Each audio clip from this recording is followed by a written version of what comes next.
Day andak, nganong masulubon man kanang naong nimo? Naluhoy manggug ko ni Lola, Papa Rans. Mitukar na po ang iyang hubak ko gayoma. Mitaas pag yan ang iyang blood sugar. Lakaw dayon ngadto sa butika. Pagpalit dayon og Biotrof herbal capsules. Sigurado kung dako kinigi katabang para mahupay ang gipamatay nga balatian sa imong lolo. Tungod kay ang Biotrof bantugan na kaayong makaalim sa mga nagkalain-laing suliran sa panglawas sud na sa dugayng panahon.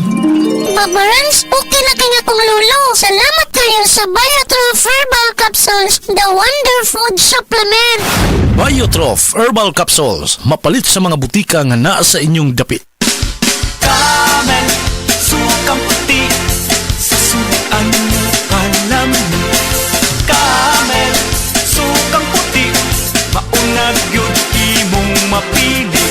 Camel, sukang puti, sasuan mo palami. Camel, sukang puti, anita na ang sikreto, ang sikreto sa lami. Gusto ba ni mo kape pero ga-worry ka kay basig dili ka katog? Don't worry! Available na ni sa mga butika ang Vita D Plus Coffee Mix nga na ay vitamin D3 nga makatabang improve sa imuhang pagtug. Ang Vita D Plus Coffee Mix na may reishi mushroom ug mangosteen fruit extract. Vita D Plus Coffee Mix, may kape na ka, may vitamin D3 pa ka.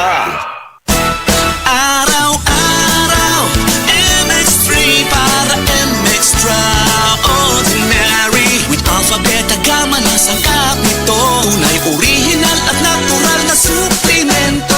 With MX3, it's coffee and tea. With MX3, it's for you and me. With MX3, dito ako believe. Mahalagang paalala, ang MX3 capsule ay hindi gamot at hindi dapat gamiting panggamot sa anumang uri ng sakit. Be extraordinary with MX3. Ang mahugaw nga colon na makadaot sa lawas. Dako mahinabo nga mahilo ka og sa kadangatan mag-develop ini sa colon cancer kung ato pasagdan ang large intestine. Ang hugaw nga colon ang pinakauna nga silent killer. Ang kamatayon magsugod sa colon. Mag-inom sang Super Fiber, the fast-acting colon cleansing product approved by the FDA Philippines. Ug para sa mas maayo nga resulta ubanon sa pag-inom ang Life Extension Vitamin D3 kag Super Fiber para sa himsog kag maayong digestion. Mag-inom kada adlaw sang Super Fiber. Mapalit sa mga butika. Pabalik, balik, balik, balik, balik na butas. Paulit-ulit, ulit, ulit, ulit ang tagas. Itigil na, sobra na. Itigil na ang diskarteng tapal-tapal. Ilastusin mo yan, ilastusin mo yan. Tagal, tibay, tag-init o tag-ulan. Tibay na tumatagal. Yan ang Pioneer Elastosil. Tagal tibay, tag-init o tagulan, ilastosil mo yan! The original Koi Herbal Capsule. Ako si Rosaldita Harantilla, di nagpuyo sa Barangay Tinago, 61 years old. Naakuy ka ng goiter, niya ka ng anal ang doktor na operahan niya, wala man tayo kwarta. Painom ko sa kung banaan ning koy, sa katulos o sa kadlaw. Mura to, ang akong giinom, hantod na, nawala rin yun nakapadayon ang goiter sa akong liog. Wala na ibukol man. Wala na. Wala na jud, wala na ko'y pamati. Daghan kaayong salamat sa koy nga, salamat. The original Koi Herbal Capsule. Oras, gihatod kaninyo sa EXL Magkabuhay. Buhay at makulay ang buhay sa EXL Magkabuhay. Pag kayo'y nabasagan, madaling remedyohan. Pagkatapos diigitan, Parang bago na naman. Pioneer Epoxy, pandikit ng kristal, kahoy at bakal, pang-repair ng radiator, Tambucho, refrigerator, martilyo, kutsilyo, gripo, araro, gero, aparador. pampatibay ng bangka, kisame, etc. Pioneer Epoxy, paborito ng bayan. Mga kapanyawan, si Leonora Santos, diabetes. Miinom sa Sed Panyawan Coffee Mix. Ang sugar ko minsan 200 sa umaga. To something 180, nagre-range sa ganyan. Pero nito pong nagpapanyawan coffee na ako. Ang baba po, 134. Minemaintain ko po yung panyawan coffee. Hindi na po tumataas ng ganong kataas. Ako po si Mrs. Leonora Santos. Dito po ako sa Pasig, Metro Manila. 69 years old. Basta tatak Sed Marketing, tatak kining magaling. Maring Juday, mula pusgid ang kasakit sa akong abaga.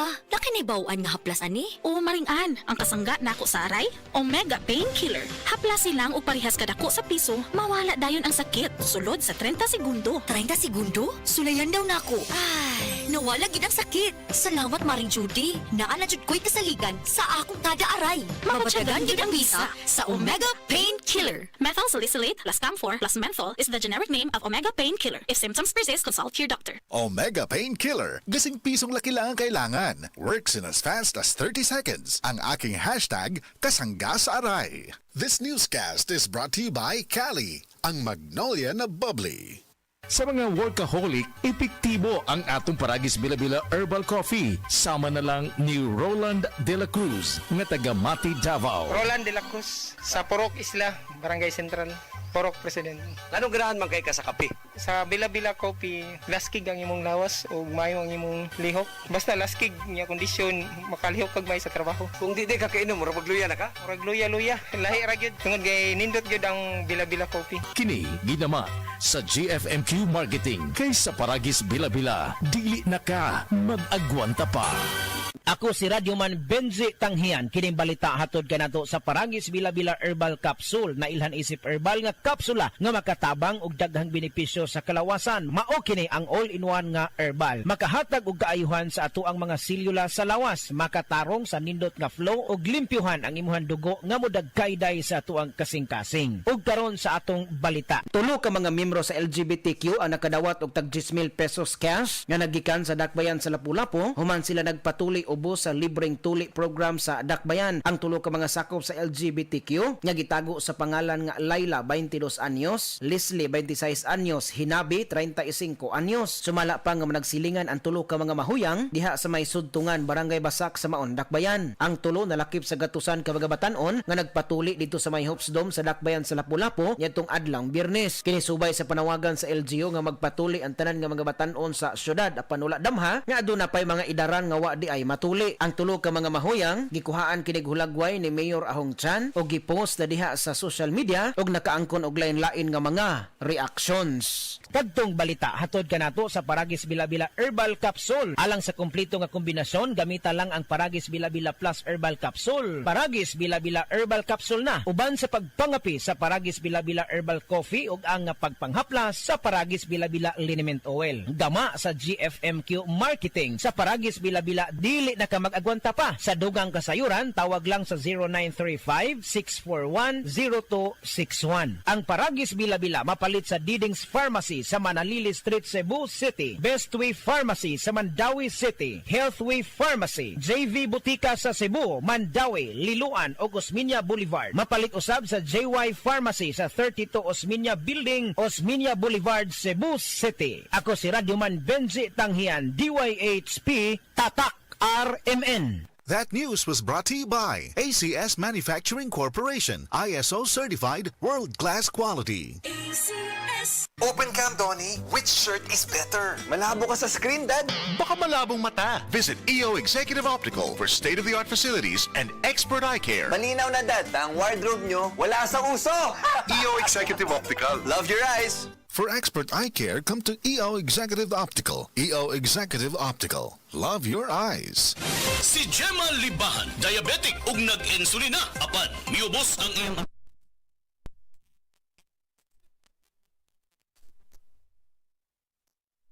coffee sa karon kay sige na ko padayon og inom nagababa na gyud siya nibaba siya og 145 karon gani 143 na lang siya. Gemma Libahan taga Jensan mag 16 ako karong June. Said Panyawan Coffee Mix produkto gikan sa Pagbasa sa ikasampung kabanata ng Aklat ni Juan, ang talinhaga tungkol sa pastol, talata 1-42.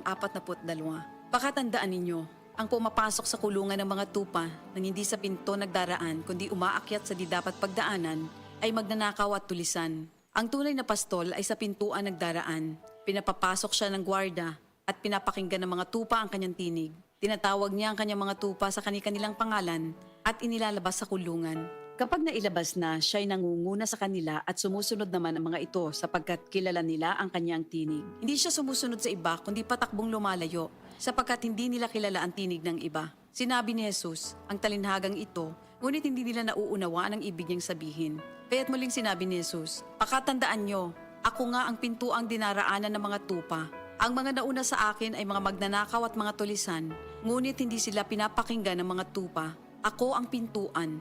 Ang sinumang pumapasok sa pamamagitan ko ay maliligtas. Papasok siya't lalabas at makakatagpo ng pastulan. Dumarating ang magnanakaw para lamang magnakaw, pumatay at manira. Naparito ako upang ang mga tupa ay magkaroon ng buhay, ng isang buhay na masagana at ganap. Ako ang mabuting pastol. Iniaalay ng mabuting pastol ang kanyang buhay para sa mga tupa. Ang bayaran ay tumatakas kapag may dumarating na asong gubat. Iniiwan niya ang mga tupa, palibasa hindi siya pastol at hindi kanya ang mga ito. Kaya't sinusunggaban ng asong gubat ang mga ito at binubulabog. Tumatakas siya, palibasa ay bayaran lamang at walang malasakit sa mga tupa. Ako nga ang mabuting pastol, kung paanong kilala ko ng Ama at siya kilala ko, gayon din naman kilala ko ang aking mga tupa at ako'y kilala nila. At iniaalay ko ang aking buhay para sa aking mga tupa. Mayroon akong iba pang mga tupa na wala pa sa kulungang ito. Kinakailangan sila'y ipasok ko rin at papakinggan naman nila ang aking tinig. Sa gayon magiging isa na lamang ang kawan at isa ang pastol. Dahil dito'y minamahal ako ng Ama, sapagkat iniaalay ko ang aking buhay upang ito'y kunin kong muli. Walang makakakuha ng aking buhay kusa ko itong ibinibigay. Mayroon akong kapangyarihang ibigay ito at kuning muli. Ito ang utos na tinanggap ko sa aking Ama. Dahil sa mga pananalitang ito, hindi na naman nagkaisa ng palagay ang mga Hudyo. Marami sa kanila nagsabi, talagang sinasapian na ito ng demonyo at nababaliw. Bakit ba kayo nakikinig sa kanya? Sinabi naman ng iba, hindi nakakapagsalita ng gano'n ng isang sinasapian ng demonyo.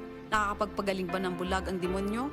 Taglamig na noon at kasalukuyang ipinagdiriwang sa Jerusalem ang pista ng pagtatalaga ng templo. At habang naglalakad si Jesus sa templo, sa portiko ni Solomon, pinaligiran siya ng mga Hudyo at sinabi sa kanya, hanggang kailan mo ba kami ilalagay sa alanganin? Kung ikaw nga ang Kristo, sabihin mo na ng tuwiran.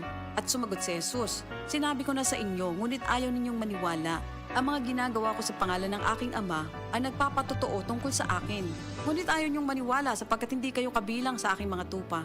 Nakikinig sa akin ng aking mga tupa. Nakikilala ko sila. Sumusunod sila sa akin. Binibigyan ko sila ng buhay na walang hanggan. Kailan may hindi sila mapapahamak at hindi sila maaagaw sa akin inuman. Ang aking Ama na siyang nagbigay sa kanila, sa akin, ay lalong dakila sa lahat at hindi sila maaagaw ninuman sa aking Ama.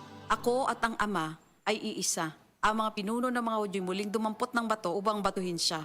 Kaya't sinabi sa kanila ni Jesus, marami akong mabubuting gawang ipinakita sa inyo mula sa Ama. Alin ba sa mga ito ang dahilan at ako'y inyong gustong batuhin? Sumagot ang mga pinuno ng mga Hudyo, hindi dahil sa mabubuting gawa kaya ka namin babatuhin, kundi dahil sa paglapastangan mo sa Diyos, sapagkat nagpapanggap kang Diyos, bagamat tao ka lamang. Tumugon si Jesus, di ba nasusulat sa inyong kautusan? Sinabi ko, mga Diyos kayo. Mga Diyos ang tawag ng kautusan sa mga pinagkatiwalaan ng salita ng Diyos at hindi maaaring ipawalang bisa ang sinasabi ng kasulatan. Ako'y pinili at isinugo ng Ama.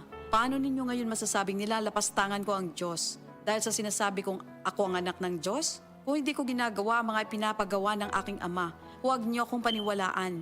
Ngunit kung ang ginagawa ko ay ang mga ito, paniwalaan ninyo ang aking mga gawa kung ayaw ninyong maniwala sa akin. Sa gayon matitiyak ninyong nasa akin ang Ama at ako'y nasa Kanya. Kaya tinangka naman nilang dakwin si Jesus, ngunit siya'y nakaalis. Muling pumunta si Jesus sa ibayo ng Jordan sa pook na dating pinagbautismohan ni Juan. Habang naroroon siya'y maraming lumalapit sa kanya. Sinasabi nila, si Juan ay walang ginawang himala, ngunit totoo ang lahat ng sinabi niya tungkol sa taong ito. At doon, maraming sumampalataya kay Jesus. Ito ang salita ng Diyos. This news is brought to you by Vino Colafu. Kuldisyon sa naay ambisyon. Prostate cancer, ang delikado ug mamatay ni nga sakit nga cancer sa mga lalaki. Mag-Life Extension Vitamin D3 na mo. Rekomendado sa mga medical doctors. Aprobado sa FDA Philippines ug FDA USA. Suklan nato ang prostate cancer. Mapalit sa mga butika. Ayaw si Piata pagpaminaw sa balitang yutahon sa Sieti, ang inyong mga kabukiran, inyong kaugmaon, ang among focus, kaugalingong yuta para sa bukas na masagana. Dinhilang sa balitang yutahon sa Sieti, matag Sabado alas 5 sa hapon hangtod sa alas 5:30 sa hapon, makita usab sa DYHPR Cebu Facebook page. Para sa uban pang updates, i-like, follow ug share ang official DAR Facebook, Instagram ug YouTube accounts nga at DARGO PH Official sa Facebook DAR 7 Central Visayas o sa sa official DAR website www.dar.gov.ph.com. Hatod ka ninyo sa Department of Agrarian Reform. Igala, nakakape na ka? Kay mo na baka nga nibalik na og available na sa mga butika ang imong paborito nga pinakauna nga kape nga na ay vitamin D3, reishi mushroom ug kaning mangosteen fruit extract? Kini ang Vita D Plus Coffee Mix, ang kape nga para sa ikamayong lawas nimo. Vita D Plus Coffee Mix, may kape na ka? Na ay vitamin D3 pa ka.